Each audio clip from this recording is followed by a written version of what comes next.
त्रिस्तरीय पंचायती राज व्यवस्था रे खाली थिबा 1131 पदवी यथा 1043 वार्ड मेंबर, 40 टी समिति सभ्य, 43 टी सरपंच पदवी एवं 5 टी जिला परिषद सदस्यों पाई गतकालीर तारीख पड़ी आज सकाळे नोटिफिकेशन बाहरी थिला।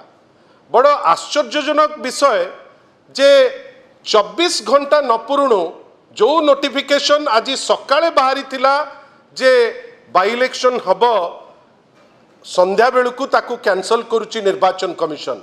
आड़ कौन ना आसन्न वर्षा पाग कथा कहते कहीं जो नोटिफिकेशन आज सकाळे काढ़िले से कौन गतकाली राति रे कोठी बाहर को पलैथिले कि से कौन जानी पारु नथिले जे पाग केमिति होउची, से कौन बुझी पारु नथिले बा एक्सपर्ट ओपिनियन नहीं पारु नथिले जे को पाग देई आमे समस्ते गति करुचे।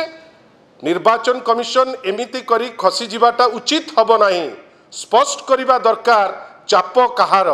आमे किंतु जहाँ पॉलिटिकल स्तर रे देखुचु गोटे दल बड़ डिंडिमा पिटुथिले जे आमे प्रस्तुत, आमे बहुत जिनस करदेबू, आमे एमिति करदेबू सेमति करदेबू, जो निर्वाचन आसीजिब गली खसी पार होइजिबू।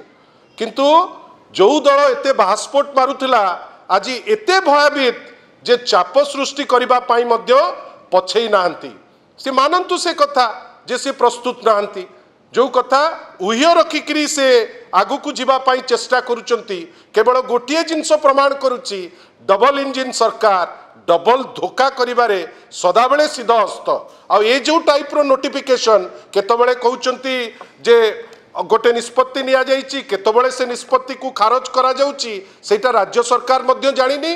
निर्वाचन कमिशन मध्य स्पष्ट करिबा दरकार। आम दल तरफ आमे डिमांड करुचु जे कहा चापर बसवर्ती होई से ए टाइप रो डिसीजन नेले से जदि एटा न करंती ताले लोके तांकु केबे हेले भी क्षमा देबे नाही। धन्यवाद।